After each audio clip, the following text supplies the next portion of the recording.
Բարի լույս, առաջին ծրագիր Weekend-ը սկսում է իր աշխատանքը եւ այս հանգստյան օրը մենք շատ ուրախ ենք, որ ձեզ ողջունում ենք ու մաղթում օրվա հաճելի սկիզբ։ Մենք ենք Սուրենն ու Սոնան։ Այո, բարի լույս շատելի հեռուստադիտողներ, առաջին ծրագիր Weekend-ը եթերում մենք պատրաստ ենք ձեր առավոտը դարձնելու դրական, պայծառ եւ լուսավոր։ Իսկ այսօր արդեն մայիսի 17-ն է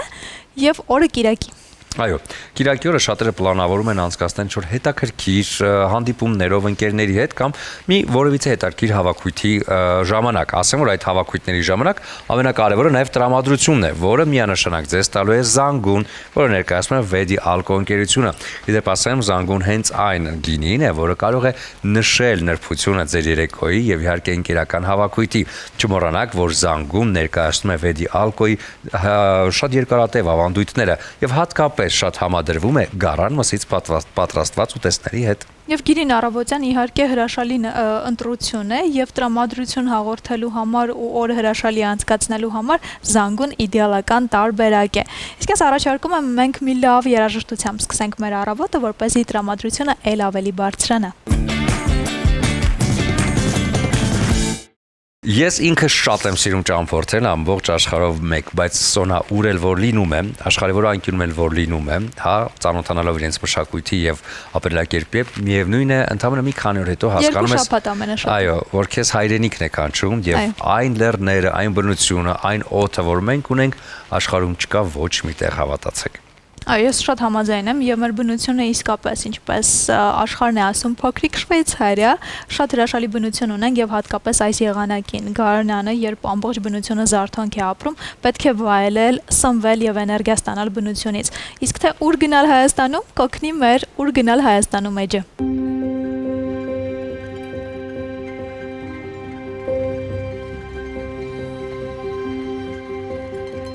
Հիմա մեր ուղին տանում է դեպի դիմաց լեռ, Տավուշի մարզի մի բարձունք, որը խոստանում է եւ արկած, եւ լռություն, եւ աննկարագրելի տեսարաններ, իսկ տուրը մեզ համար կազմակերպել է Դիլիջան Horse Riding-ը։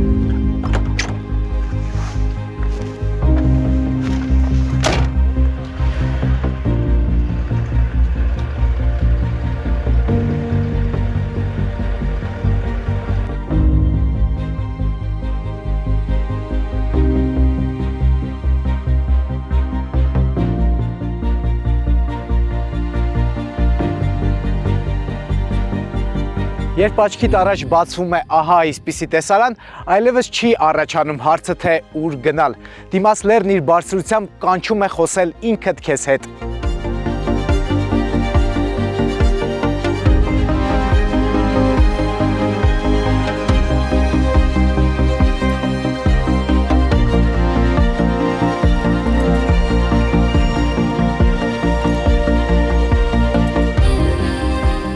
Դիմաց լեռը իր 2600 մետր բարձրությամբ ահա այսպիսի հրաշալի տեսարաններ է բացում դեպի ողջ Տավուշ։ Իսկ եթե բախտներդ բերի, ճանապարհին կարող եք հանդիպել նաև ձիերի երամակին։ Իսկ մեզ ասացին, որ վերևում նաև կա բազեների բույն, բայց դա մեզ չի վախեցնում։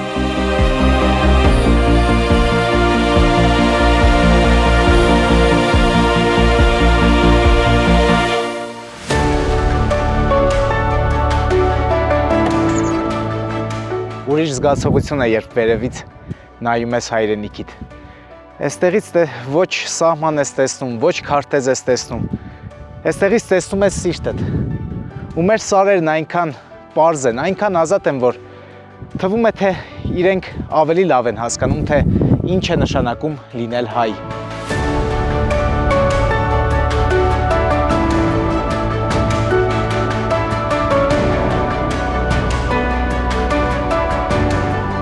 Վերևից տեսնելով այս պատկերը հասկանում ես, թե ինչքան փոքր են մեր խնդիրները։ Այստեղ կա մաքուր օդ, լռություն ու ամենակարևորը խաղաղություն։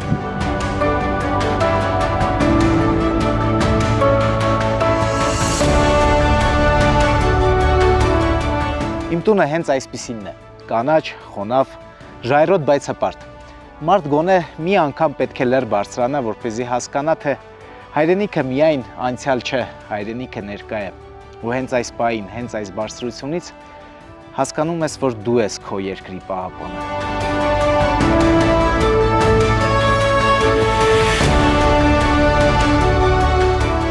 Արդեն 15-20 րոպե ինչ մենք դիմաց լեռան բարձունքում ենք ու եղանակը միանգամից փոխվեց, այլևս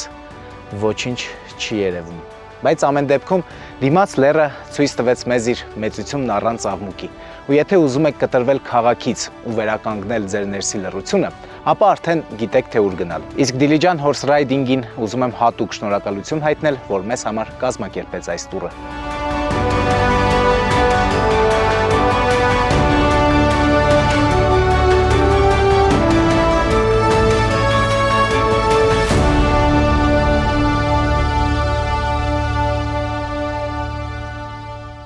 Այո,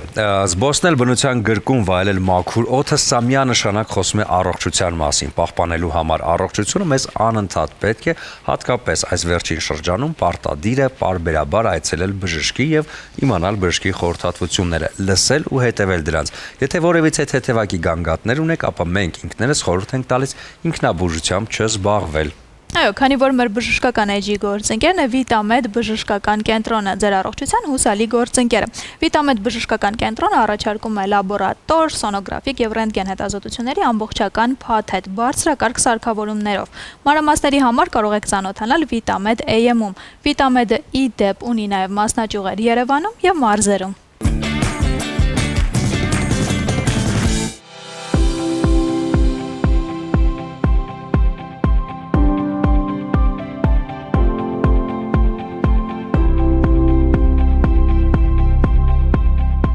Ողջույն, ես Մերի Սողոյանն եմ, Վիտամեդ բժշկական կենտրոնի գաստրոենտերոլոգ լյարդաբան։ Շատ մարդիկ ունեն մարսողական խնդիրներ, սակայն դա երբեմն կապված չէ օրգանական որևէ հիվանդության հետ։ Այդ հիվանդությունների խումբը կոչվում է ֆունկցիոնալ։ Պարզ լեզվով ասած, իրականացվում է ստամոքսաղեքային համակարգի հետազոտություններ եւ չի հայտնաբերվում որևէ օրգանական խնդիր, որը կարող է բացատրել բուժառուի գանգատները։ Ֆունկցիոնալ հիվանդությունների հիմնական խմբին են դասվում գրգռված աղու համախտանիշը, ֆունկցիոնալ դիսպեպսիան, երբ բուժառուները նկարագրում են ցավ, անհարմարության զգացողություն ստամոքսի շրջանում, ուտելուց հետո ծանրության վախ հագեցման զգացողություն, այրոցի զգացողություն ստամոքսի շրջանում, կարող են ֆունկցիոնալ հիվանդությունների առկայության պարագայում նկարագրել հաճախակի փորկապության, փորլուծության հերթագայում մեկը մյուսին կամ գերակշռող փորկապություն կամ փորլուծություն, մշտական փքվածության կամ գազերի առկայություն։ Ֆունկցիոնալ հիվանդությունները կարող են կապված լինել ստրեսի, սննդակարգի փոփոխության,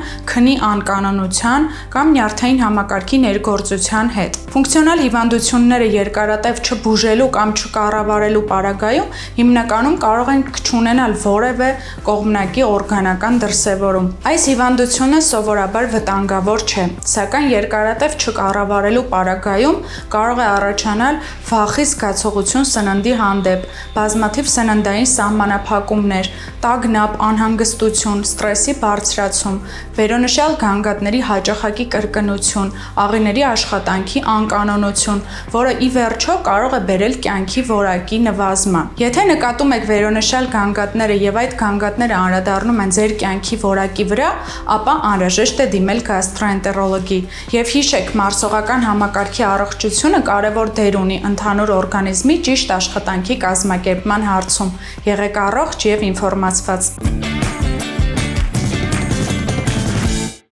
Բարի լույս եւս մեկ անգամ շատ սիրելի հեռուստադիտողներ, առաջին ծրագիրը շարունակում է իր ընթացքը եւ մենք պատրաստ ենք ողջունելու մեր հրաշալի հյուրին, ով շատ սիրված է, շատ հայտնի է եւ ձեր ամենասիրելի սերիալների աշխարհից է։ Ոչ միայն սերիալների, նաև գեղարվեստական ֆիլմերի, այո, որովհետև ես ինքս ամեն անգամ երբ նայում եմ Սուպերմաման,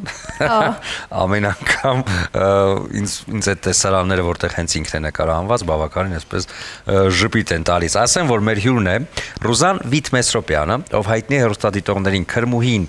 Վոդկա Լիմոն, Խենթրեշտակը, Մարիամի վերջին կիրակին, Սուպերմամա 2 ու էլի շատ հեռուստասերիալներից ու ֆիլմերից։ Բարի առավոտ։ Բարի լույս։ Բարի լույս։ Շնորհակալ եմ հրավերի համար, հրաշալի, եթե ձեր կողքին եմ, իմ առավոտը լուսավոր է ու ուրախ։ Ինչու է սերիալները առանձնացրի, խնդրում եմ ասեք, որ ամենամեծ հայտնիությունը, որքան էլ խաղաղ գեղֆիլմերում միևնույնն է առաջին հերթին տալիս են սերիալները։ Տեսեք, ես իմ օրինակով դա կհաստատեմ, ինչու, որովհետև երբ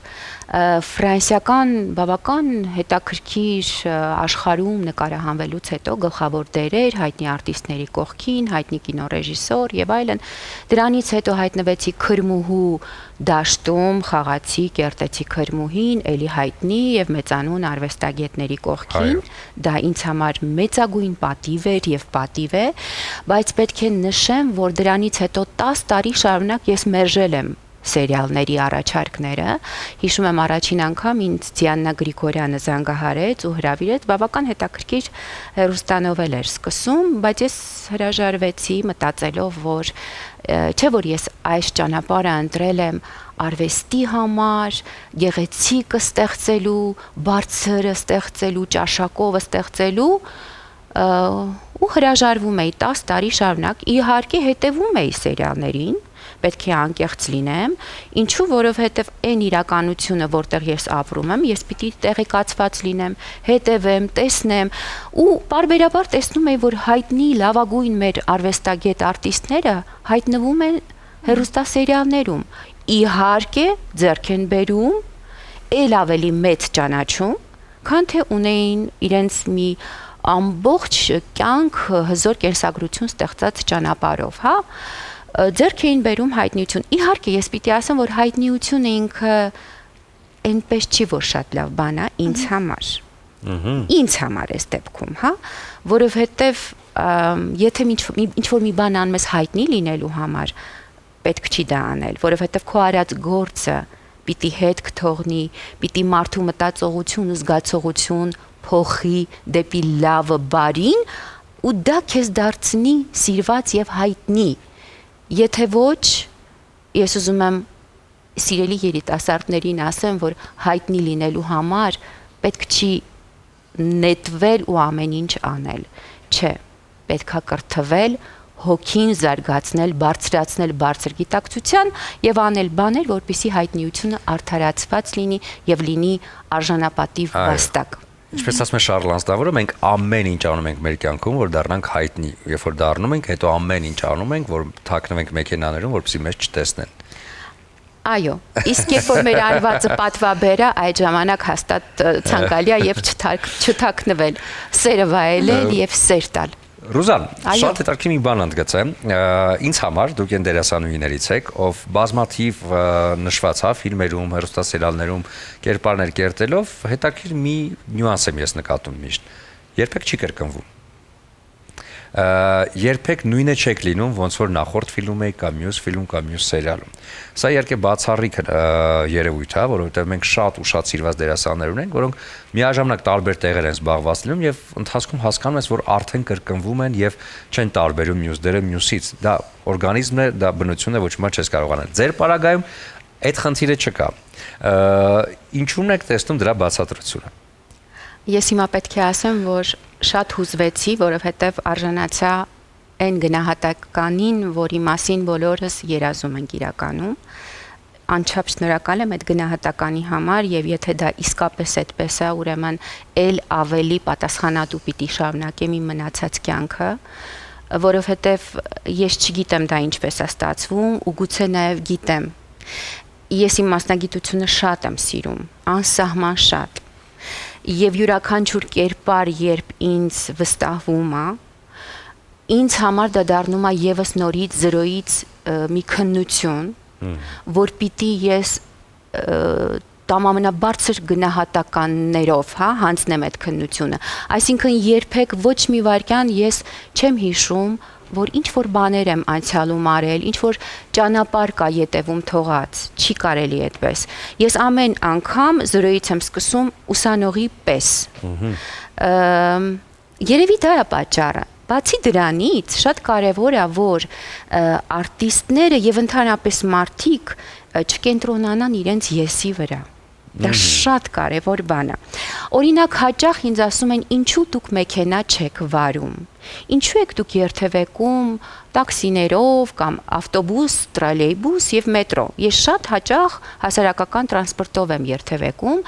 եւ դա հատուկ եմ անում։ Դե պատկերացրեք, Փարիզում ես եւ վարել եմ եւ երբ եկա նույն այդ մեքենան ցանկացած պահի կարող եմ գնել ունենալ, բայց ես իմ կենցաղը այնպես եմ դասավորում, այնպես եմ կազմակերպում եւ ես եւ իմ ամուսին Անդրեյ Շուգարովը, որբիսի մենք միշտ լինենք մարդկանց հետ, ժողովրդի հետ։ Հա, թեկուզ իրանց այդ գույների, իրանց վայրի վերո էմոցիաների, անգամ նույնիսկ ինչ որ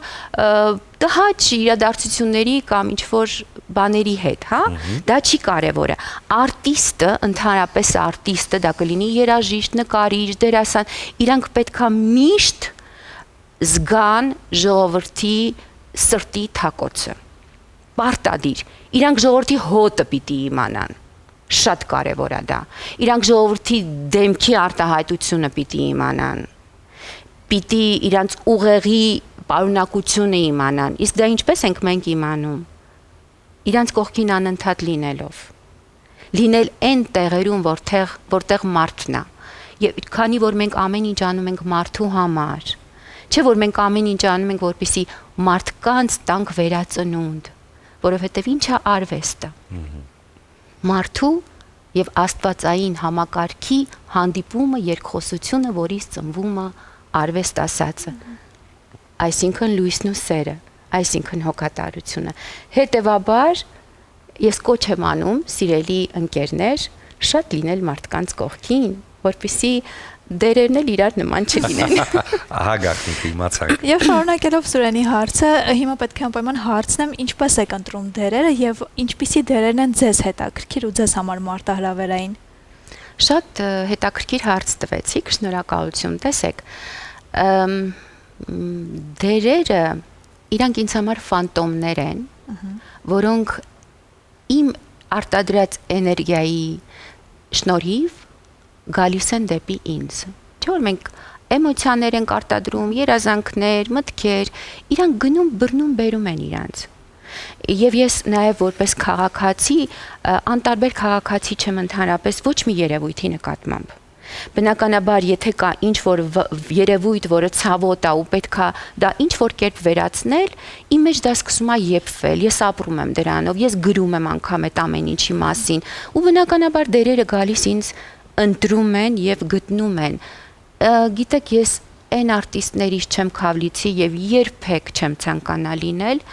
որ նստեմ ու ես ընտրեմ դերեր։ Թող իմ դերերը կան ինձ ընտրեն։ Ես սիրով իրանց սպասում եմ։ Բայց շատ հետաքրքիր են ընտրում, որովհետև քրմուհի, այո, մեկ էլ խենթ հաշվապահ, շատ տարբեր են, շատ տարբեր են։ Չի խանգարում։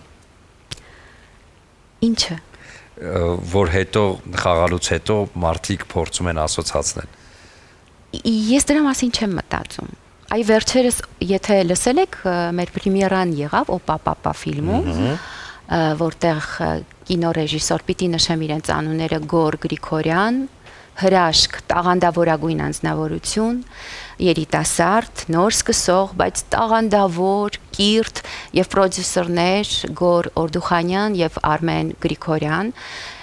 Ես նախ պետք է ասեմ մեծագույն ուրախությամբ եմ համաձայնվել իրենց մոտ նկարահանվել եւ խաղացի մի խենթ կնոջ Զաբելի կերպարը, որը էլի բացարձակ նման չէր մյուս կերպարներին։ Դա մի խենթ կին էր, որը ես չգիտեմ իրան ոնց գտա, ոնց իմ երևի իմ մեջ կա այդ ամեն ինչը, որ պեղում հանում եմ, զուգահեռ հիշում եմ կերպարներ, այդպես ֆանտոմներով էլի գալիս են, այդպես ինքը հավաքվում է ու ծնվում է։ Նույն այդ Զաբելը, այ հիմա որ գնաք նայեք, իհարկե շատ կծիծաղաք, որովհետև ինքը շատ խելար տիպ է, ծիծաղելի է նույնիսկ իր կենսագրությունով, բայց ես ինձ շատ լավ եմ զգում, որ իրանք տարբեր են։ Այս բոլոր դերերի հետ ես ձուլվել եմ մինչև վերջ, մինչև վերջին կաթիլը, բայց անսահման մեծագույն խոնարհումով եմ վերաբերում քրմուհուն, որովհետև ֆրանսիական ֆիլմերում խաղալուց հետո, բավական հաջողություններ ունենալուց հետո օտարափերում գալ եւ երազել հայ ֆիլմում անել կարևոր գործ եւ ինձ վստահվի այսպիսի մի դեր, դա իմ համար երազանքներից մեկն էր, որ իրականացավ։ Քրմուհին կարծես թե անձնագիրը դարձավ իմ դերասանուհու, հայ դերասանուհու այս դեպքում։ Երևի էլի ձեր նշածի նման էներգիան գնաց ու դերը Հա։ ձեզ գտավ։ Դե այստեղ տարբեր ուրիշ բաներ էլ կան, բայց հիմա դրա մասին ժամանակ էլ չունենք, որ երկար խոսենք։ Լավ, իսկ ինձ հետաքրքիր է ճանաչելիությունը ձեզ որքանով է օգնում եւ որքանով խանգարում, որովհետեւ որ կենսակերպի մասին նշեցիք, մարդկանց ավելի մոտ լինել, կյանքում հանրային տրանսպորտը նախընտրել առանձին մեքենայից, սա մի փոքր կարծում եմ ճանաչելիության առումով գուցե խնդիրներ առաջացնի կամ անհանգստություններ, թե միայն հաճելի է կամ միայն դրական կողմ ունի։ Գիտեք, ընդհանրապես երբ որ անհանգստություններ առաջացնում են դիմացինս, ես շատ արագ այդ առաջացնողին այնքան սեր եմ տալիս, որ ինքը խաղաղվում է ու մենք սկսում ենք ավելի ճիշտ հարթությունով շփվել։ Այսինքն իմ կյանքում նման դեպքեր փորձում եմ, եթե կարա լինի, չլինի։ Անհարմարություն, ինչպես կարելի է անհարմար լինի սերը մարդկանց։ Չէ՞։ Անհարմարություն, իհարկե, կարծես թե դու այլևս քոնը չես, բայց ես 3 տարեկանից, երբ որ ծնողներս հասկացել էին, որ դերասանուհի եմ, դառնալու այդպես մեծացել եմ, ես միշտ լսել եմ, որ դու քոնը չես, դու բոլորինն ես։ Դու բոլորինն ես, ու ես այդպես մեծացել եմ։ Այդպես ինչպես գույնն է, կարմիր գույն, դեղին գույն, կանաչ գույն, ինձ համար այդ անհարմար լինելը ես դա չեմ զգում։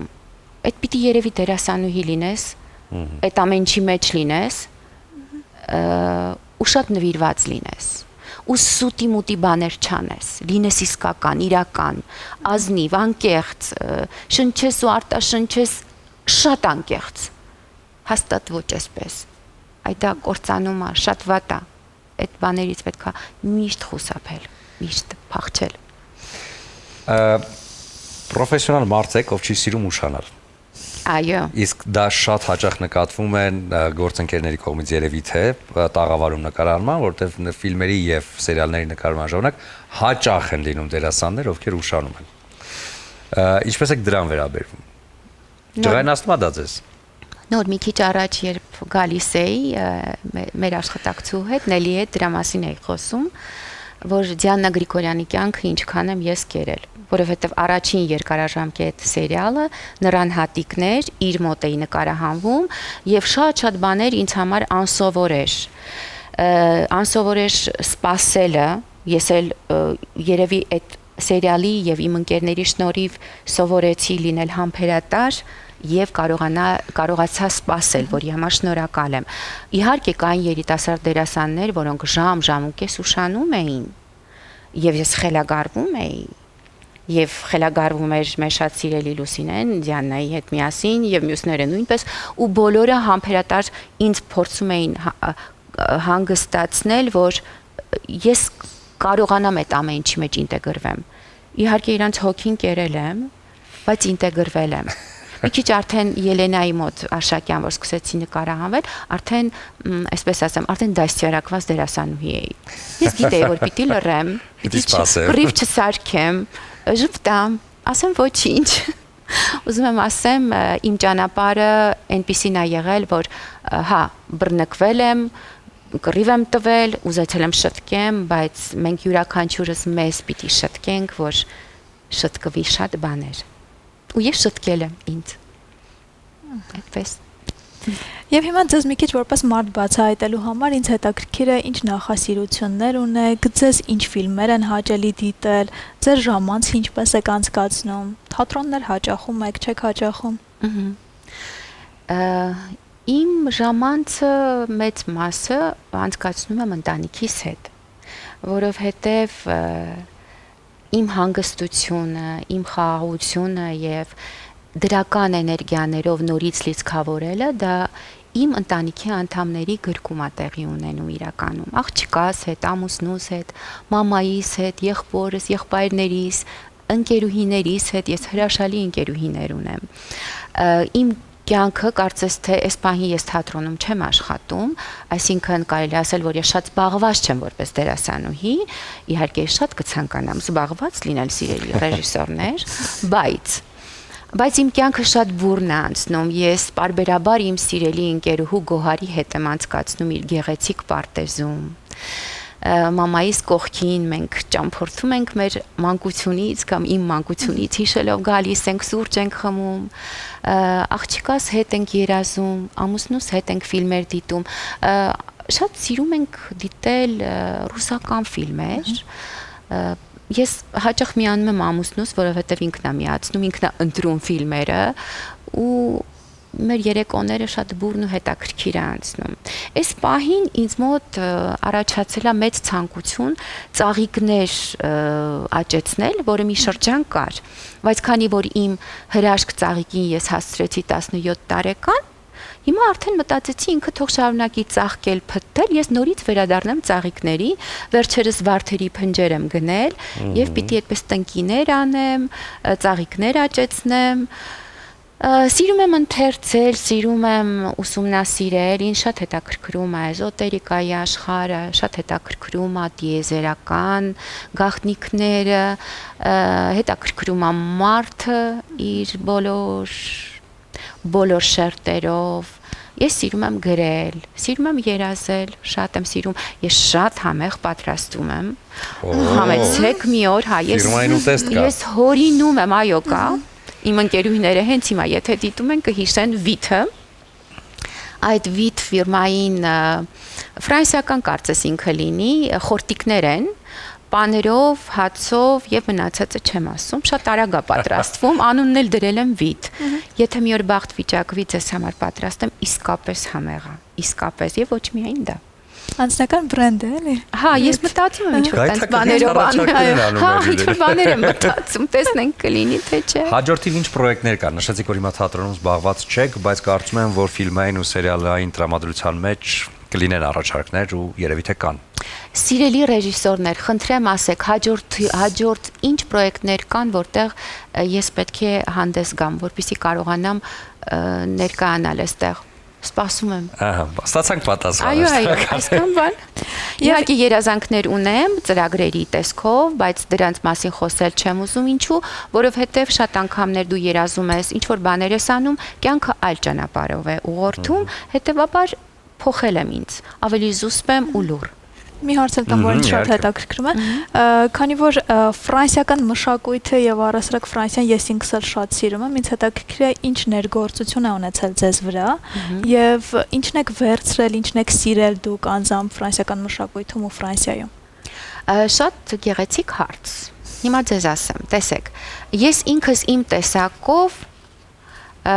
տեսակով շատ արագ այդպես չեմ ձուլվում, շատ ձուլվող չեմ, ես ունեմ իմ ինդիվիդումը եւ այդպես մեծացրել են ծնողներս, բնականաբար ես այնպիսին եմ, ինչպիսին որ կամ, ինչպես ասում է Ժակ Պրևերը, je suis comme je suis, հա, հետեւաբար Հայաստանում շատ անգամներ եղել են պահեր, որ ինձ կոմֆորտ չի եղել, ինձ չեն ընկալել կամ այլ կերպ են ընկալել, իրենց պատկերացումներով են փորձել ընկալել եւ անգամ պիտակավորել, որոնք ես լուր ընդունել եմ եւ շարունակել եմ սիրել։ Իսկ երբ որ ես մեկնեցի Ֆրանսիա, Փարիզ, այնտեղ այնքան շատ էին այդ տեսակ մարդիկ։ Ես զգացի, որ ես տանն եմ։ Ես չգիտեմ ինչի օտար ափերում, նույն Ֆրանսիայում, ես զգացի, որ ես այնտեղ եմ, որտեղ որ ինձ ոչ մի դիսկոմֆորտ չկա։ Հետո իհարկե առաջին իսկ օրվանից այնտեղ անգամ ինձ թատրոնել են հրավիրել, ես ասել եմ, որ ես իմ երկիրն ունեմ, իմ տունն ունեմ, ինչքան ինձ այստեղ լավ է, ես տուն եմ գնալու եւ աշխատանքի բերումով 5-6 տարի ապրել եմ այնտեղ, բայց ես մի բան այնտեղ հասկացա, իմ երկիրը, իմ հայրենիքը, իմ անուշ Հայաստանն է, իմ խենթ ու խելար հայերով, ովքեր անգամ կարող են իմ տեսակը չհասկանալ, բայց ես հասկացա մի բան, որ բոլորս երկրագնդի մարդիկ, բոլորս մարդ ենք ու բոլորս պիտի իրար սիրենք եւ պիտի վերանան պատերազմներն ու թշնամանքները, իհարկե չպետք է մոռանալ են ամբողջ պատմությունները, որով մենք անցել ենք, բայց այդ ամեն ինչը պետք է ավելի ուրիշ լուծումներ գտնել ու հաղթահարել։ Ես հասկացա, որ կա մի երկրագունդ, կա երկինք ու կանք մենք մարդիկ։ Այ Ֆրանսիան իմ մեջ, դա իմ մեջ կար, բայց ինքը այսպես ավելի շատ ֆորմատի բերեց կամ երևի ինչ որ ամփոփեց Ֆրանսիան։ Իսկ մշակույթը ես ձեզ ասեմ, ամեն տարբեր երկրներում որ եղել եմ, հասկացել եմ, որ բոլոր երկրների մշակույթների մեջ կա հայկականը։ Այո։ Դա գենով է գնում։ Խնդրում եմ ինձ ճիշտ հասկացեք, շատ բան չխոսեմ։ Ես ֆրանսերենի դասերից, դպրոցում ֆրանսերեն եմ ասել, սիրում եմ պահը, երբ երգում ենք Ժակ Բրելի երգը, Je suis il a brillé à midi et à minuit il y a juste que vous voulez aux Champs-Élysées. Oui, Champs-Élysées։ Հաճելի պահերը միշտ էլ կան, լինեն Ֆրանսիայում, Հայաստանում, հատկապես Հայաստանում, հատկապես ընտանիքում, երբ որ տանն եք, ուզում ենք ձեզ նվիրել Զանգուն, Վեդիալկոյի, որը հենց այդ լավ պահերը ֆիքսելու համար է ու լավ հարազատ մարդկանց հետ համոզված եմ, այս գինին էլ ավելի կֆիքսի այդ պահերը եւ նաեւ ձեզ ուզում ենք Zen Spa կենտրոնի կողմից նվիրենք մի նվերքարտ, որն իր մեջ ներառում է իհարկե խնամք մարմնի նկատմամբ, որը ձեզ առաջարկում է սպան որպես նվեր։ Շնորհակալ եմ։ Սիրով կօգտվեմ, շնորհակալություն։ Ես ես նվերները խոստանում եմ, այստեղից կտեղափոխեմ այդ։ Խնդիր չի։ Եվ մենք շնորհակալ ենք, որ ձեր սիրով ու ջերմությամբ առավոտը սկսեցիք մեզ հետ միասին ու մեր տրամադրությունը ել ավելի բարձրացրիք։ Շնորհակալ եմ, նույնը դուք ինձ համար։ Շնորհակալություն ուզում եմ նշել, որ մեր հյուրն էր Կամիլա Զարտիկին, է։ Իդեպ կերպարել է։ Դերը ես սիրել եմ այդ դերը։ Ես միշտ երազել եմ խաղամ Հերոսյանը։ Այդ դեպքում եկեք խաղանք։ Էդմոնի, չէ, Էդմոն։ Դե եկեք խաղանք։ Պայմանավորվեցինք։ Լավ ռեժիսոր ապետ գտնել։ Հարգելի ռեժիսորներ,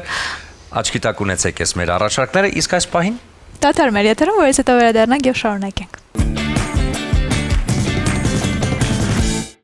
Նորաձևային ինչը որ հարմարավետ է, վաղուց այս մասին բարձրաձայնում էր Կոկո Շանելը, չնայած ստեղծելով եւ հեղափոխություն անելով նորաձևության աշխարհում։ Այո, եւ հիմա էլ կարծես թե նորաձևության աշխարհում իսկապես փոփոխություններ են տեղի ունենում եւ նոր տրենդներ են ի հայտ գալիս, ինչի հետ համաձայն ենք, ինչի հետ համաձայն չենք, կարող ենք վերցնել այն, ինչը մեզ է հարմար, չգնալ նորաձևության հետևից ամբողջությամբ, լինել տեղեկացված, բայց իհարկե նախընտրել այն ամենը, ինչը մեզ համար է նորաձև եւ հարմարավետ։ Իսկ այս հարցում իհարկե ձեզ կօգնի նորաձևության էջը։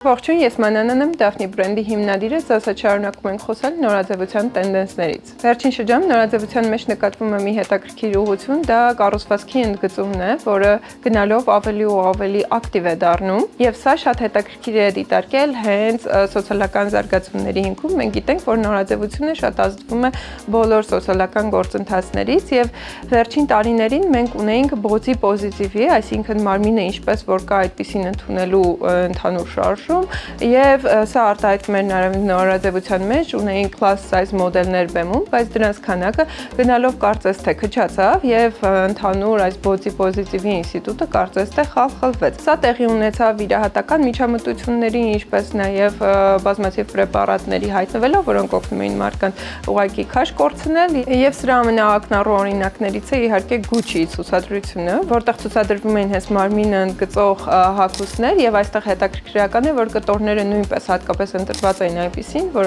կարծես թե երկրորդ մաշկի էֆեկտ ստեղծեին եւ ընդգծեին մարդու կառուցվածքը։ Եվ այստեղ շատ հետաքրքրական էր հենց Demi Moore-ի կերպարը Gucci-ի ցուցադրությանը։ Եվ այժմ նորաձևության շուկայում եւ միջին եւ պրեմիում դասերում մենք տեսնում ենք բրենդներ, որոնք ավելի ու ավելի լավ են դիրքավորվում, հատկապես այն բրենդները, որոնք արտադրում են հենց այսպիսի հագուստներ, օրինակ բոդիներ, տոպեր, լեգինսներ, որոնք որ ավելի լավ են ընդգծում մարմինը։ Իսկ պոդիումում մենք շարունակում ենք տեսնել մարմինը ընդգծող գեղեցիկ հագուստներ։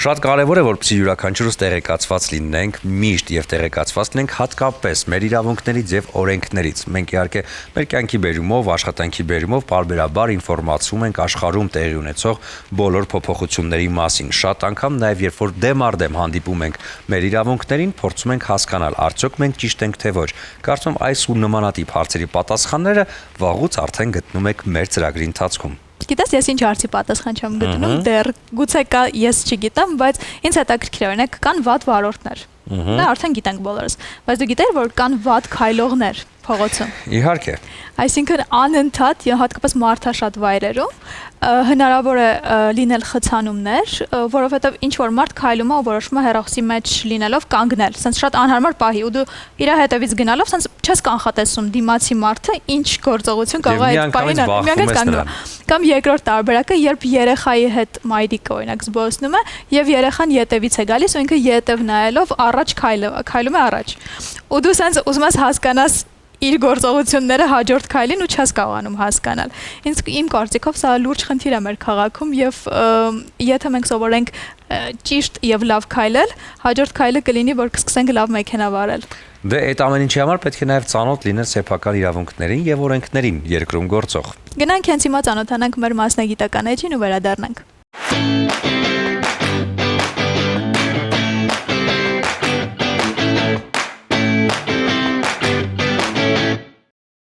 Ողջույն, ես Կրիտերիա ընկերության հիմնադիր փաստաբան Հասմիկ Հակոբյանն եմ։ Այսօր ուզում եմ ներկայացնել ձեռքբերման վաղեմությունը, որը նախատեսված է քաղաքացիական օրենսգրքով եւ շատ հետաքրքիր կարգավորում է, որի մասին քչերը գիտեն։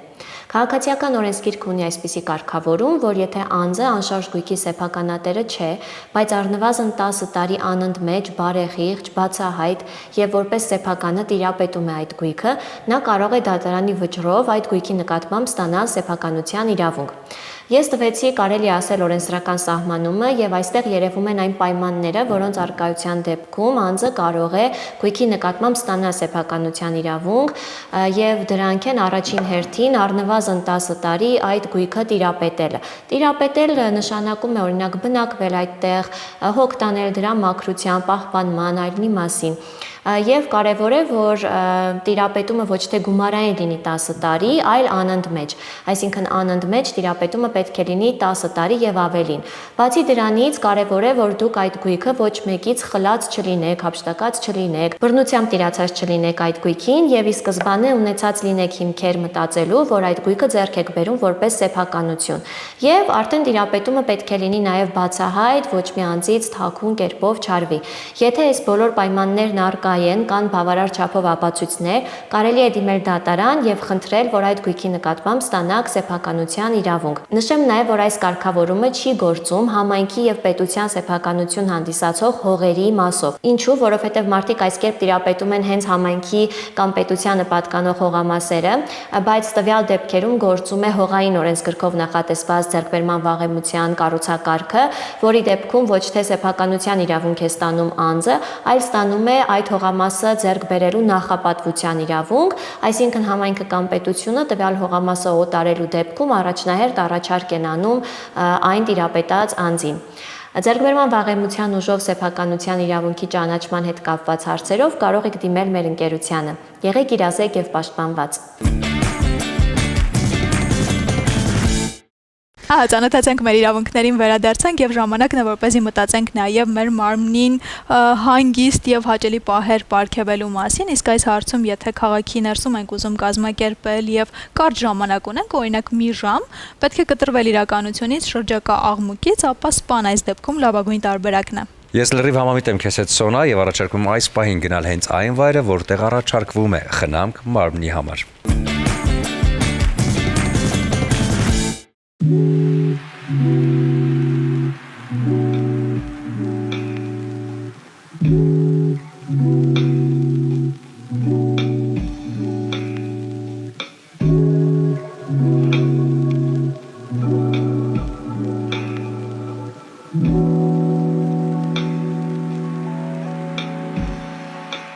Բարև ձեզ։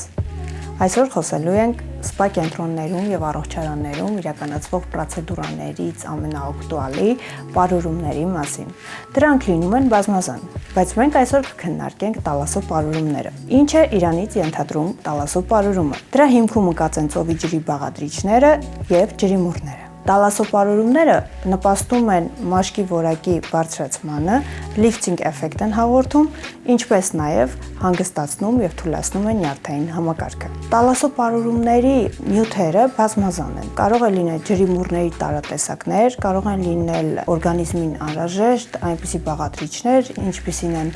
մագնեզիումը, կալցիումը եւ նմանատիպ այլ նյութեր։ Բայց մեր սպա կենտրոնում հիմնականում մենք աշխատում ենք մագնեզիումով եւ կալցիումով որպես օրգանիզմին անհրաժեշտ միկրոէլեմենտներ։ Մեր սպան համագործակցում է ֆրանսիական Լյուքստասի Տալասոբրիտան ֆիրմայի հետ, որը ունի բազմազան նյութեր եւ դրանցով կարողանում ենք իրականացնել տալասոթերապիա։ Այն կարող է լինել ինչպես ուղղակի առանձին պրոցեդուրա, այնպես էլ կարող է իրականացվել կուրսով։ Ինչպես նաեւ մշակվում են հատուկ քաշը նվազեցնող կամ հակացելյուլիտային ծրագրեր, որոնց մեջ ներառվում են նաեւ այս պրոցեդուրաները։ Օրինակ, մագնեզիումով պարուրումը դա տալասոպրոցեդուրա է, որը հագեցնում է մարմինը մագնեզիումով, ստրեսի մակարդակը իջեցնում է եւ նվազեցնում է մկանային լարվածությունը։ Դրա արդյունքում նաեւ բարելավում է քունը, ինչպես նաեւ բարձրացվում է մաշկի էլաստիկությունը։ Իսկ հա ծովային կալցիումով պարուրումը միներալիզացնում է մաշկը, ամրապնդում է մկանները, ինչպես նաեւ թողում է լիֆտինգ էֆեկտ մաշկի համար։ Ընդհանրապես կալցիում պրոցեդուրան շատ լավ ազդում է այն դեպքում, երբ դրանից առաջ իրականացվում է մագնեզիումով պարուրումը։ Այն լրացնում է կալցիումի պակասը մեր օրգանիզմում, ինչպես նաեւ բարձրացնում է մեր մարմնի էներգետիկ մակարդակը։ Պարուրումները անգնահատելի են առողջության, ընդհանուր ինքնազգացողության եւ արտաքին տեսքի բարելավման համար։ Նման պրոցեդուրաների արդյունքում ստեղծվում է զգացողություն, կարծես թե մենք նոր ենք վերադարձել ծովային հանգստից, թեթևացած, էներգիալի եւ վերականգնված։ Այս պրոցեդուրաները ցանկալի չէ իրականացնել տանը որպես տնային խնամք, ուղղակի նյութը քսել եւ փաթաթելով, որովհետեւ սրանք հստակ եւ հատուկ քայլերով մշակված սպա ծրագրեր են եւ իրենց մեջ ներառում են այնպիսի քայլեր, որոնք ընդհանուր մթնոլորտի մեջ եւս տալիս են թեթևության զգացում, մտքի եւ հոգու հանգստություն։ Սպա պարուրումները դրանք ոչ միայն խնամք են, այլև մարմնի եւ հոգու վերալիցքավորում։ Սիրեք ձեր մարմինը։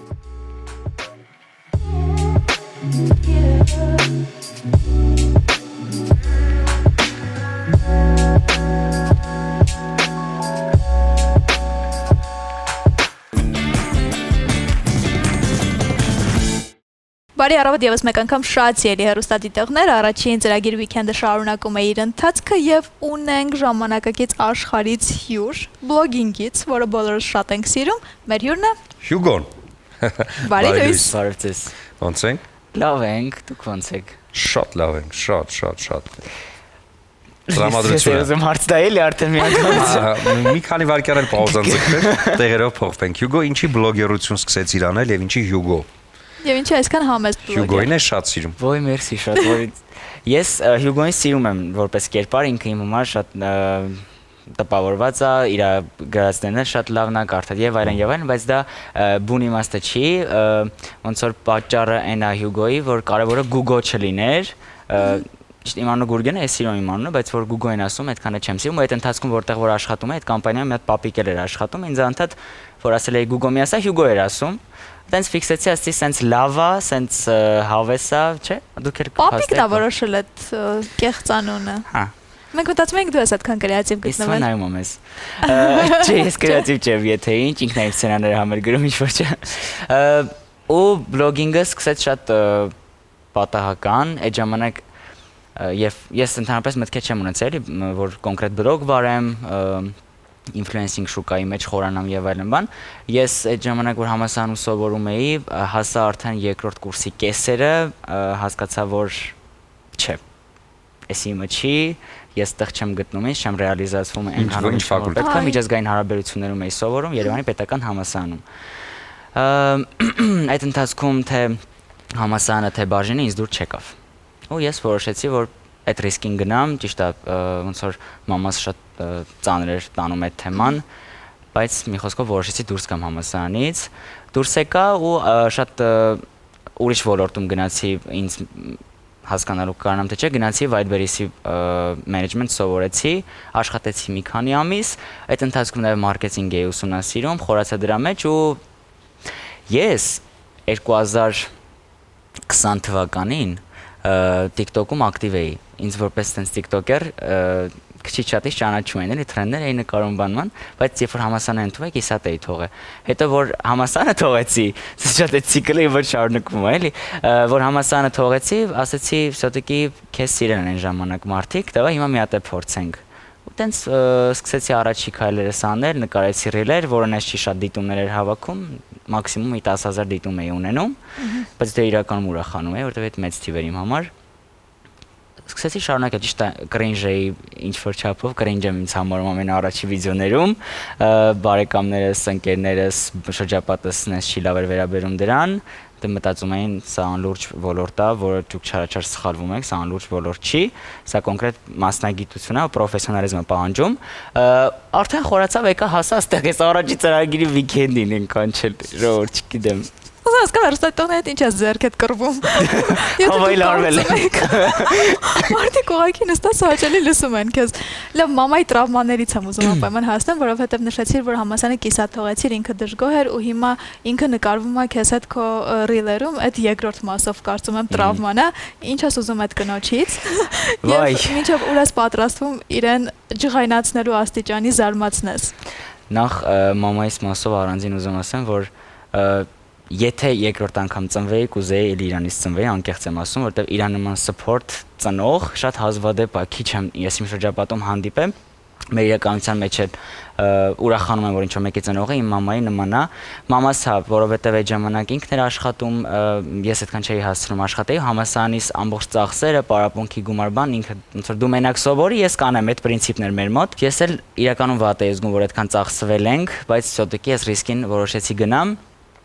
Եկավ, երբ որ արդեն բլոգինգը սկսել էի, մաման չկար ամենասկզբում, մամայի կերպարը չէր, որոշել որ պետք է դնեմ իմու հետ էլի, բայց երբ որ նկարեցինք առաջի ռիլը, որտեղ մամայի ռեակցիան եմ ստուգում, երբ որ ես ասում եմ տուն շուն եմ բերելու, այդ շատ արձագանք ստացավ ու իմ ամենաշատ դիտում ունեցող ռիլը դարձավ, այդ մի ամսվա մեջ մի կես միլիոն դիտում ունեցավ, հասկացա, որ սիրեցին ոնց որ այս կնոջը։ Տենց ասեցի իրան սարքեմ իմ բիզնես գործիքը, ու մամայից սկսեցի շարքեր անեմ։ Իսկ իրան գումար տալիս ես այդ շարքերից։ Անպայման, նախ ինքը խլում է ինձանից այդ գումարը, ես իրան չեմ տալիս, գվերցնում է։ Այսինքն նկարվելը անվճար հիմունքներով չի։ Բա այդքան 2 տարի վարձ տվեց մաման, դա։ Ես շատ մեծ սիրով եմ իրան տալիս իմ աշխատանքից ինչ-որ մի տոկոս, որովհետև ինքը իրա Չարի վերաձևակերպենք, ոչ թե քո աշխատանքից մի տոկոս, այլ իր աշխատածը, այս դեպքում։ Իր աշխատանքից մի տոկոս պահում եմ, վրացը տալիս եմ իրան։ Պրոդյուսերն եմ մամայի կարելի ասել։ Ու տենց հիմա մաման է սկզբից չէր հասկանում ինչա կատարվում ու նենց չի իրան հաճելի էր, երբ որ օրինակ վատ կոմենտներ եւս կային։ Ու երբ որ ինձ էին վատ կոմենտ գրում, ես օքեյ եմ, բայց երբ որ մամայիս են վատ կոմենտ գրում, ես օքեյ չէի դրան, դաժե ասացի արի չանենք, ստոպ տանք դա, բայց այս կինը ասաց չէ։ Արի անենք, որտեվ սոտիկի ոնց որ հասկացա, որ լավ է լինելու։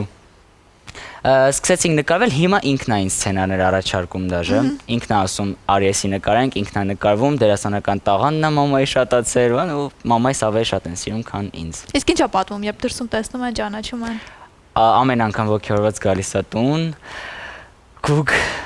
ուրեմն կանգնացրել է, ասեց համշուշն է կտրվում, համ ուրախացել է դրանից, հասկանում եմ, որ այդ տարեկի կնոջ համար մի քիչ իմ աչքերում ուրիշ է, երբ որ օրինակ ինձ դրսում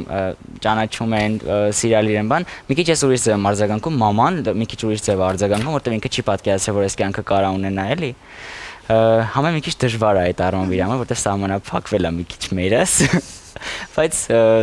շատ լավ է վերաբերում դրան։ Իսկ ինչպես ես կարողանում սահմանը չանցնել իրական կյանքի ու on-line վիրտուալ կյանքի։ Անկեղծ եմ ասում, չեմ կարող մատես վրա հաշվում, քանի անգամ մեր կողքով անցա ասել են Աստված դուք փաստորեն իրոք սենց եք, որտեղ ես ու մամաս կապ չունենք մենք որտեղ ենք։ Մենք կենտրոնում մարդաշատ տեղ, մենք իրար ենք ուտում, մենք այդ բնավորություն ունենք, էլի, ասենք ես չեմ քաշվում ոնց որ Instagram-ում, տենց ռեալ կյանքում ինձ դուրսը ցույց տամ, էլի, որտեղ մենք իրոք հենց տենց է սկսել ենք։ Ոնց որ ես եմ իմ տանը ու մեր նպատակը հենց այդ է եղել, որ շատ երեխեք ու շատ տղաներ, հիմնականում տղաներ, որտեղ ես մեր իրականության մեջ տղաները մի քիչ ուրիշ են իրենց մամաների հետ, էլի, սենց մի քիչ ավելի շրջապատին ցույց տան, որ իրանք զգոն են իրենց մամայի հետ, իրանք իրենց մամային բեսամտ հարգում են, ոչ մեկ չի կարող ասենց տ եսրփություն տ իմ մաման շատ կարևոր մարդ է, բայց ես մամայից չեմ ասում դու իմ սուրբն ես ու դնում եմ մի կողմ, էլի, ես մամայիս համար ապահովում եմ լավագույն կյանքը, որպես տղա, ու նաև իր հետ իրան որպես ընկեր եմ ընդունում։ Ես մամայից տենց եմ էլի վերաբերում, նույնն էլ ինքը ինձ։ Մենք կարելի ասել ընկերներ ենք շատ լավ։ Ինչից ես բողոքում։ Ոչ չեմ բողոքում։ Անցած տարի որ հարցնեի, ահագին բան կասեի, բայց Ինչ փոխվեց մի տարվա ընթացքում։ Հոգեբանի մոտ ես գնացել։ Չէ։ Вообще չէ։ Երևի այս ոլորտին ես շատ շնորհակալ եմ, որտեղ ինքը ինձ բազում հնարավորություններ տվեց, ես կարողացա մաքսիմալ խաղամ իրանց ու խաղելու եմ դեռ, որտեղ իմ համար գծել եմ թե ես ինչ կարիերային աճեմ էլի ուզում ունենամ այս ոլորտից հետո, արդեն հաղորդում եմ նկարվում որպես հաղորդավար, մի խոսքով շարունակելու եմ այս ոլորտում ինձ ռեալիզացնելը, ինչի համար եմ շնորհակալ, որ այդ պիրոդը, երբ որ իմ համասանական կյանքը ձախողվեց, ահա որ կոտրված էի դեպրեսիաս, այդ ժամանակ ինձ վեկալել էր, վերցրել էր, կներեք, տակը YouTube-ել է գնում էսի։ Այո, անպայման։ Կոմենտարի բաներ արել ինձ, դեպրեսիան պատել էր, այդ ժամանակ կոտրված էի մի քիչ, որտեվ մտածում էի все-таки սխալ արեցի, սխալվեցի, всё, բրծավ բան, բայց եկավ ու նոր շունչ բերեց իմ կյանք էլի, նոր հնարավորություններով, շատ կայֆ ու հիմա նույնիսկ եթե նեշի վատ օրեր չեմ ունենում, մի փոքր ավելի ուրիշ տեսանկյունից եմ նայում, որ կարար էսել չլիներ։ Շնորհակալ եմ էլի մի խոսքով շատ թե ինձնից, թե այս ոլորտից, թե մարդկանցից։ Հիմա հասկանանք ինչքան ժամանակ ես անցկացնում հեռախոսի մեջ։ 24/7։ Okay, դա քեզ համար։ Մի քիչ կարամ նվնվամ, բայց նվնվում եմ, բայց այս իմ աշխատանքն է, չեմ ոնց որ բանանում էլի։ Իրականում ես երբ որ գնում եմ trip-ի այլուբոմ ու չեմ մաքսիմալ հանգստանում, մաքսիմում մի օր, ասեմ լավ այսօր չնկարեմ, բայց աուդիտորան սպասում է թե trip-ի ժամանակ Հյուգոն ինչ է անում, իսկ ես ուզաշուես պիտի տասետ իրանց, գիշերը ամբողջ գիշեր դու research ես անում, թե ինչ պիտի նկարես վաղը, դու սցենարներ ես գրում, դու 24/7 կապի ես քո գործընկերների հետ, դու ես պատասխանում բոլոր նամակների հետ, ես ոնց որ չունեմ էլի, ինձ օգնող բոլորը ես եմ անում, սցենար, նկարել, մոնտաժ, ամեն ինչ։ Մի խոսքով դառնում է sense ամբողջական աշխատանք էլի։ Բիզնես։ Իսկ հետաքրքիրը նայ նշեցի որ հանգստանալու ժամանակ նույնիսկ չես հանգստանում։ Ինչ առաջընթաց է ապրել բլոգը մինչև հիմա սկսելու պահից, որովհետև ես գիտեմ օրինակ մամայի հետ վիդեոները, բայց ոնց հասկանում եմ դու բավականաչափ երկարաժամկետ գծել ես արդեն կոնտենտ պլանը, ինձ հետաքրքիր է որտեղից ես սկսել, ուր է հասել եւ ուր է գնում։ Ես իմ կոնտենտը սկսել եմ սովորական շարքից, որտեղ նկարում էի ընկերների տեսակներ։ Ոնց որ ամեն մեկը մի տեսակի ընկեր ուներ, ես ոնց որ նկարագրում էի ու մարդիկ իրար շեյր են անում, ուղարկում էին, վայ, էսի լրիվ դու ես, էսի ոնց որ գտնում են իրանց, այդ կոնտենտից անցում կատարեցի ավելի սենց ուսանողական կոնտենտի, նկարում էի համալսարանի կերպարներ, օրինակ Բրյուսովի ուսանող, ու եկավ իմ ամենատարածնող շարքը, երբ որ ես նկարեցի վիդեո, որտեղ ասում եմ, որ կիսուրս մահացավ։ Այդտեղ ռին ունեմ, որտեղ ես հարսի կերպարում եմ, որը նկարում է բլոգ, ու այդ բլոգի ընթացքում պատմում է, թե ոնց է իր կիսուրը մահացավ, ինքը դրա համար վիդեո է նկարում։ Հիմա հիշեցի այդ ինչի համար եմ։ Այդ ռիլեջը հիշեցի այդ կերպարը, որտեղ ինչի համար եմ ես այդ վիդեոն նկարել։ Կեսուրից բողոքող հարսի դերում ես։ Հա, հիմա այդ իմ ամենալավ շարքն է, մարդիկ իմ հիմնական աուդիտորան հավաքվել է դրա հիման վրա, որտեվ ահռելի է դիտումները, էլի ու լայքերը։ Դու ինչ գիտես հարսս կեսուրից ինչի՞ց է բողոքում։ Որտեղից է իդեան քեզ։ Շատերը ասում են տիպը մամայից դες հասկացա, տատից դες հասկացա, բայց մենք ամբողջ կյանք առանձին ենք ապրել,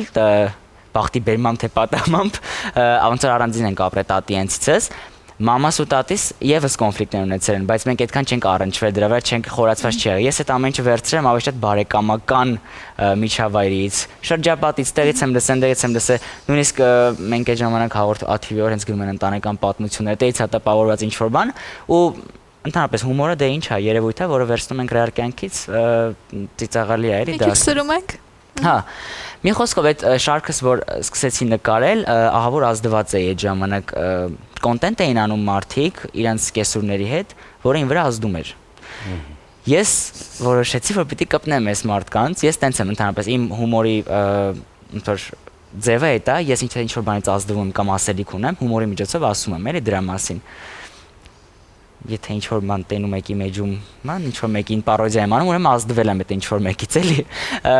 Նկարեցի, որ նկարեցի սիրվեց, շարունակեցի շարքը։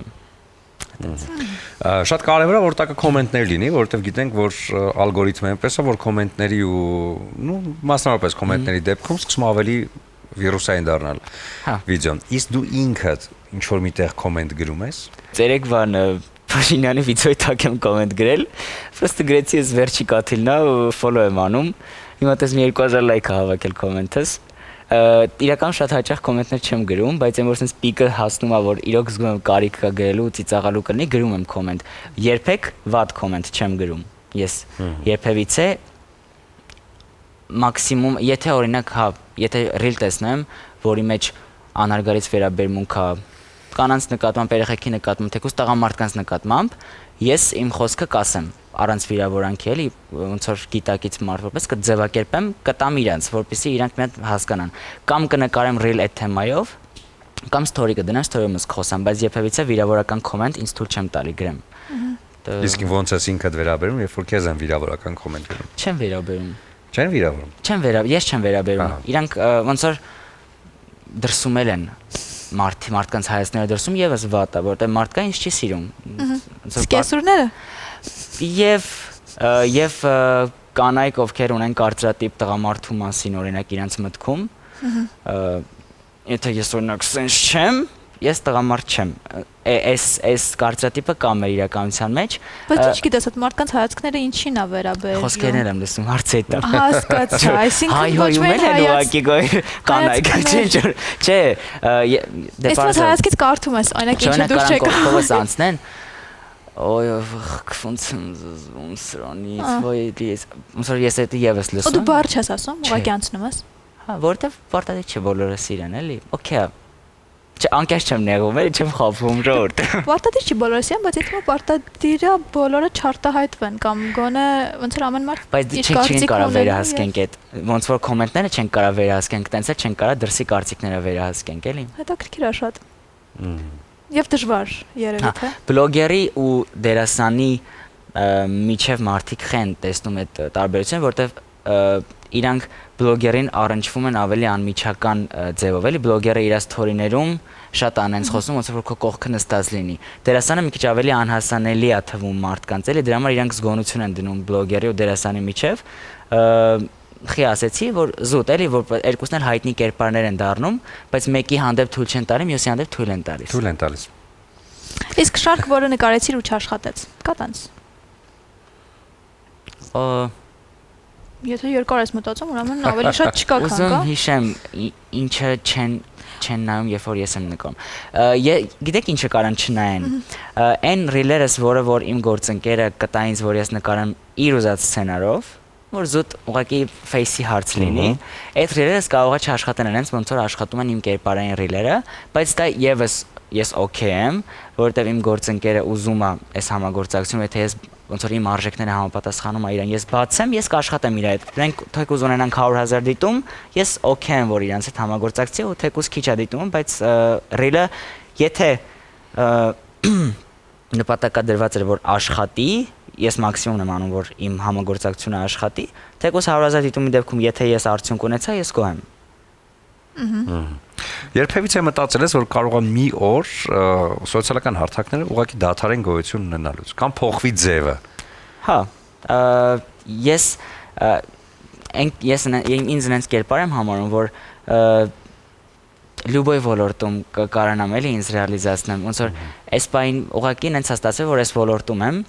բայց ես այլ հետաքրքրություններ էլ ունեմ, էլի, ոնց որ եթե սա չլինի, մյուսն է լինելու, ոնց որ այդ մասով չունեմ վախ, էլի, թեկուզ բիզնես գաղափարներ ունեմ, չեմ աշխատի 9-ից 6 կյանքում, ոչ թե նրա համար, որ ամոթ է, այլ ես ուղղակի չեմ կարում։ Ինձ ֆիքսված գրաֆիկը ճնշում է շատ, էլի։ Այսինքն օֆլայն հարթակում էլ ես կարում դրսևորես։ Հա, ֆրիլանս հարթակում իհարկե աշխատանք կունենամ ու հիմա էլ նենց է, էլի ես զբաղվում եմ, էլի գործեր եմ անում, բայց ամենաշատը սրա վրա եմ էլի կենտրոնացած։ Ինչ կարմիր գծեր կան գովազդի առումով։ Ինչ չես անի։ Ուրեմն ես չեմ գովազդի ծխախոտ, ես չեմ գովազդի դեղամիջոցներ, չեմ գովազդի դետոքսներ, խմիչքներից նայած խմիչք, ոնց որ այն խմիչքները, որ օրինակ արժեք կարան լինեն մեր համար, օրինակ գինին, մենք ունենք օրինակ գարեջուր, որը պատմության մի մաս է մեր, չգիտեմ, տենց բաներին էլի տենց որոշ չափով բացեմ, նայած կամպանիայի հետ էլի, որ կաշխատեմ, բայց կան պրոդուկտներ, որը երբևիցե ինձ թույլ չեմ տա գովազդանեմ, էլի։ Իսկ անվճար գովազդներ կանես։ Այո, ու նաև արել եմ։ Ենթադրենք սկսնակ ընկերություն, կամպանիա, որն ուզում է, որ օգնես։ Նախ ոնց որ երբ որ սկսնակ կամպանիան ինձ գրում է, ու ես տեսնում եմ, որ այս մարդը առաջ անգամ ուզում է քայլել ու ինքը աճող, ես պոտենցիալ եմ տեսնում այդ բիզնեսի մեջ, ես երբ որ իրանք ինձ ռիլ են գնում, ես իրանց պայլբոմու տալիս եմ story իմ կողմից, օրինակ, տալիս եմ TikTok հարթակը լրիվ անվճար բան։ Եղել է, որ նաև տվել եմ ռիլ անվճար իմ գործընկերոջը, ու եղել է, որ նաև բարեգործական բնույթի ռիլ եմ նկարել, որպեսզի օրինակ մի խոսքով տեն շատ չխորանամ, ինքը բարեգործական բնույթ է, որ երեխեքին որոշակի օգնություն է պետք ու այդ կամպանիաները, որը որ օգնում են երեխեքին, ես իրենց համար նկարել եմ այդ ռիլը, որպեսզի այդ օգնությունը գնա երեխեքին, բայց բարբամը PR-վեն կամպանիաները։ Այդ տենց համագործակցություն ունեցել եմ, էլի։ Ոլորտից ում հետ ես ամենամոտը։ Ստյոպի, Արմենի, չգիտեմ, իրենց տենց անուններով հստակ գիտեք, Ստյոպա, Արմելք, իրականում իրանք իմ մտերիմ ընկերներն են, բայց որ ոլորտից բոլորի հետ կարելի ասել ջերմ հարաբերությունների մեջ եմ։ Ում ուզում եք ասեք։ Հեսա կտեսնենք։ Խաղանք մեր ամենից ամենախաղը քեզ։ Այո։ Ով է ամենաբարի բլոգերը ըստ քեզ։ Ամենաբարի բլոգերը Լեռնուհին։ Ես իրենց զգում եմ այդ vibe-ը էլի։ Ամենաջղայինը։ Բոլորը խաղում են այս խաղը, հանգիստ կարող ես ասել։ Հա, գիտեմ, այդ պրոստը ուզում sense հասկանամ։ Հասկանաս ով չի նեղացել։ Զարային Ղազարյան։ Ամենաջղայինը Զարան է։ Ամենանեղած կոտը։ Ստյոպը։ Ամենաուշ պատասխանողը երբ որ գրում ես։ Այսպես չես ում էի գրել։ Դες խաղը լավ չես խաղում։ Չէ, այսպես չես ում էի գրել որ ուշապատը Անին Արզումանյան։ Բայց ഞാൻ շատ եմ սիրում։ Ամենահարուստը։ Եկեք ասեմ Էվիկին։ Ամենաթանկ վճարվողը։ Ուզում ես տենց անես, որ ես գները, ես ցավի գները գիտեմ, բախր էտից է հարցը։ Դες ով ամենաթանկը վերցնում։ Բայց որտեղից գիտես, որտեղ մեր որովհետև ես բլոգեր հյուրերը չգիտեին։ Որովհետև ես նաև աշխատում եմ կամպանիաների հետ, ում հետ անում ենք արշավներ, ես բոլոր բլոգերներին փորձում եմ ներառամ այդ արշավի մեջ էլի։ Ես կասեմ Ճիշտ մարդու ենք այս հարցը տվել։ Այս պայդրությամբ Էլենչին ասեմ։ Շատ լավ, ամենաշատ ճամփորդող բլոգեր։ Կարոն։ Ամենափնթփնթանը։ Հայկ։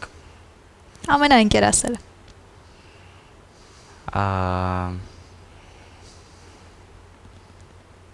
Չկա։ Ոչ մեկը։ Մի րոպե։ Ես կնի ես ինձ ասեմ։ Իհարկե։ Ես։ Հավա էլի ամենաշատ բամբասովն է։ Այդտեղ կա տենց ամենաշատ բամբասով։ Ես։ Ամենաքիչ վարձատրվող բլոգերը։ Հայ։ Շորտ, նախ սկսենք նրանց, որ մենք քիչ չենք վճարում էլի։ Երևի ասեմ Սկսնակներից պիտի ասես։ Դավայցե չոխր Արմեններ քիչ չի։ Նա ով էս պահին սկսում է բլոգերություն անել։ Հա, նա ով այս պահին սկսում է բլոգերություն անել, չնայած մարդկա որ սկսել է բլոգերություն անել, ինձ այն շատ է վերցնում, եկեք այդ հարցը։ Երբ որ իմանում ես քեզ այն շատ են վերցնում ջղայնանում ես։ Գիտես կափարիչս թռնում է, բայց չեմ ոչ մի բան չեմ ասում, որտեվ այս ոլորտը անմրցելի է ու չափ չկա, ոնց որ ամեն մեկս մեր աշխատանքը գնահատում ենք ըստ մեր ես կասեմ, որ ես ըստ իմ տված արդյունքի եմ գնահատում, որտեվ ես ունեմ հատուկ չափման բաներ, թե օրինակ իմ մի դիտումը ինչ արժի, իմ մի այսքան դիտումից ինչ արդյունք եմ ստանում, ես տենց գրել եմ, կազմել եմ ու տալիս եմ իմ գործընկերներին, բայց դա փորձի հիման վրա է, սկսնակ բլոգերները հետի հետո կհասկանան։ Ամենավոճային բլոգերը։ Ամենավոճայինը Ես կասեմ Էվիկ։ Ամենասիրուն բլոգերը։ Ինքը նաև դերասանուհի է, Մարիամ Ալեքսանյանը։ Քո ամենասիրելի բլոգերը, ում հետևում ես կոնտենտի